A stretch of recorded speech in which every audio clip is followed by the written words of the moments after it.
अस्सलाम वालेकुम, मैं हूं इमरान आजम और आप देख रहे हैं मेरा यूट्यूब चैनल इमरान आजम व्यूज़।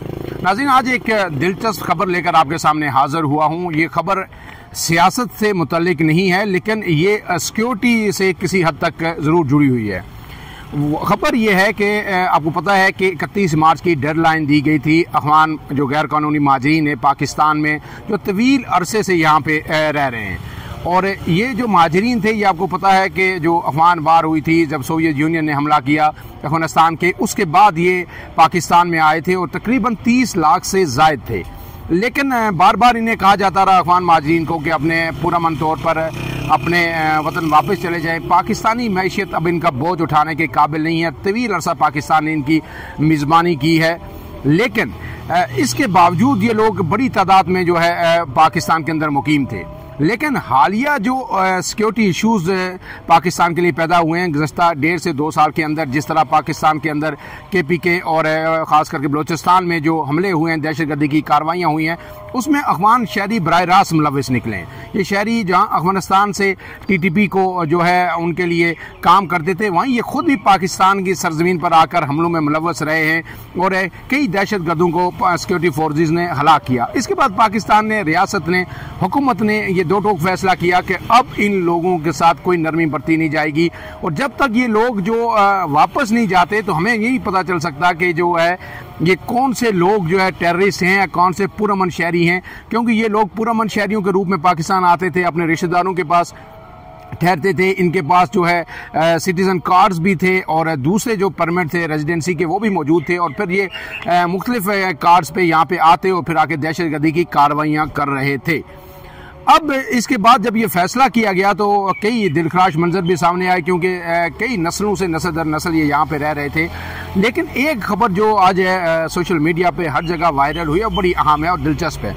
आपको बताता चलूं कि 2016 में इस्लामाबाद का एक इतवार बाज़ार है, जो हफ्तावार बाज़ार है, वहाँ एक नौजवान की खूबसूरत तस्वीर वायरल हुई थी। नीली आंखों वाला ये नौजवान था, और उस नौजवान जो मशहूर हुआ रातों रात पूरी दुनिया के अंदर, वो अरशद चाय वाला के नाम से मशहूर हुआ। ये इतवार बाज़ार में एक चाय का स्टॉल था, वहाँ पे ये चाय बनाता था। इसकी एक जो है किसी ने तस्वीर बनाई और वो तस्वीर रातों रात वायरल हुई, और ये उसको फिर ये भी कहा गया कि मोदी जो है, नरेंद्र मोदी, वो भी चाय बनाते थे, और ये लड़का जो है किस कदर हीरो टाइप लड़का है, और ये जो है चाय बना रहा है यहाँ पे। फिर उस पे जैसे किस्मत की देवी मेहरबान हो गई, रातों रात उसके लिए जो एक गरीब लड़के के लिए जो है ना दरवाजे खुल गए। और फिर उसके बाद उसने जो है फिल्मों में भी काम किया, उसने वीडियोस में भी काम किया, उसने मॉडलिंग भी की, उसने एक्टिंग भी की, उसने गानों की वीडियोस भी बनाई।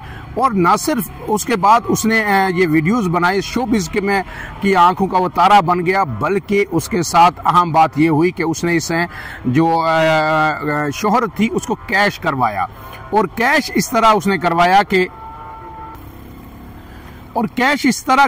कि उसने यही नाम चाय वाला जिससे उसे शोहरत मिली, उसने इस्लामाबाद के पोस्ट सेक्टर में अपना कारोबार शुरू किया और कैफ़े चाय वाला के नाम से एक बड़ा रेस्टोरेंट बनाया। वो रेस्टोरेंट दिन रात जो है दुगनी तरक्की कर रहा है। लेकिन सिर्फ वो यहीं पे नहीं रुका, उसके बाद उसने जो है अपने ज़ाहिर बिजनेस एडवाइज़र भी रखे, मीडिया मैनेजर्स भी रखे, और फिर उसके बाद उसने जो है दीगर कई मुल्कों में जो है अपनी जो ब्रांचेज हैं चाय वाला की ये कायम की। लंदन में उन्होंने अपना एक रेस्टोरेंट खोला, और इसके बाद जो है अब उनका जो प्लान है कि वो UAE में और अमेरिका में भी जो है ये रेस्टोरेंट्स की जो ब्रांचेज खोलने जा रहे हैं। इसके बाद उन्होंने सवात में जो टूरिस्ट पॉइंट है पाकिस्तान का सबसे बड़ा, वहाँ पे एक बड़ा रेस्टोरेंट बनाया, बालाकोट में बनाया, और मुतअद्दिद जगहों पे अपने रेस्टोरेंट चाय वाला, कैफ़े चाय वाला के नाम से खोले। और यहाँ उनसे फिर जो रातों रात उनकी जो इनकम है वो करोड़ों में चली गई। इसके साथ साथ फिर उन्होंने ये काम किया कि उन्होंने द कैफ़े चाय वाला के नाम से फ्रेंचाइजीज भी जो है देना शुरू कर दी। गोया इस वक्त वो मिलीनियर हैं, लेकिन इनका बिजनेस आगे दिन ब दिन तरक्की कर रहा है। लेकिन अब ये खबर आई है कि जनाब, उस वक्त तो किसी ने नहीं पूछा कि अफगान शहरी है या पाकिस्तानी है या क्या है, लेकिन अब ये खबर आई है कि जनाब वो भी अफगान शहरी हैं, और जो है मुस्तनद जो दस्तावेज़ात जो है फ्राहम ना करने पर कि वो पाकिस्तानी शहरी हैं, उनका शनाख्ती कार्ड और पासपोर्ट जो है नादरा ने ब्लॉक कर दिया है। अब ये एक जो है खबर जो है आग की तरह फैल गई है कि क्या अरशद चाय वाला पाकिस्तानी है या नहीं है। इस फैसले के खिलाफ जो उन्होंने जो लाहौर हाई कोर्ट का रावलपिंडी बेंच है उसमें अपील भी दायर की है उमर इजाज गिलानी एडवोकेट के तवसत से। और इस पे जो अरशद चाय वाला है उनका मौक़िफ़ ये है कि जनाब मुझसे 1978 से पहले का भी रिकॉर्ड मांगा जा रहा है कि जनाब बताएं कि आप पाकिस्तानी शहरी हैं या नहीं। अब सवाल ये पैदा होता है कि अगर वो पाकिस्तानी शहरी हैं तो फिर 1978 क्या जो है 1947 का रिकॉर्ड भी उनके दादा परदादा का वो फराहम कर सकते हैं किसी ना किसी हवाले से। लेकिन अब तक की जो सूरत हाल है उसमें ये लग रहा है कि जो अरशद चाय वाला हैं उन्हें भी अब पाकिस्तान से अपना तमाम कारोबार समेट के वापस अफगानिस्तान जाना होगा। अब इसमें जो ये तकलीफ दे बात ये है कि उन्होंने यहाँ पे पाकिस्तान में बड़ी इन्वेस्टमेंट कर रखी है और अगर उन्हें फौरी तौर पर यहाँ से वापस अफगानिस्तान भेजा जाता है जिस तरह के सख्त मौक़िफ़ स्टेट ने इख्तियार किया है, बाइज़्ज़त तरीके से लोगों को भेज रहे हैं, बड़े पुरअमन तरीके से भेज रहे हैं और लोग रोते हुए भी वापस जा रहे हैं और उनको साथ जो है माली इमदाद भी लोगों को दी जा रही है रियासत पाकिस्तान की जानिब से। लेकिन इस तरह के जो कारोबारी लोग हैं अरशद चाय वाला और दिगर लोग वो फिर बाज़ दफ़ा जो जल्दी में जब उन्हें यहाँ से भेजा जाता है तो वो अपने कारोबार जो है पौने पौने बेचने में भी जो है मजबूर हो जाते हैं। अब ये केस तो अभी अदालत में ज़ेर समाअत है क्योंकि इस पे अदालत ने जो है जो तमाम मुतल्लिका हुक्काम हैं उनसे 17 अप्रैल तक ये रिकॉर्ड सारा तलब कर लिया है कि आप ये बताएं कि क्या वाकई अरशद चाय वाला पाकिस्तानी शहरी नहीं है और अफगान शहरी है, जबकि अरशद चाय वाला भी ज़ाहिर है वो भी अपने जो शवाहिद इसमें पेश करेंगे कि वो पाकिस्तानी शहरी हैं।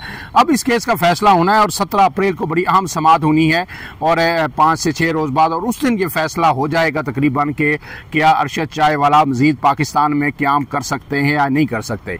लेकिन ये बड़ी ही दिलचस्प स्टोरी है कि एक कुदरत की देवी जिस पर मेहरबान हुई उसकी काया पलट गई, रातों रात वो जो है बिलियनियर भी बना, शोहरत की बुलंदियों पे भी पहुंचा।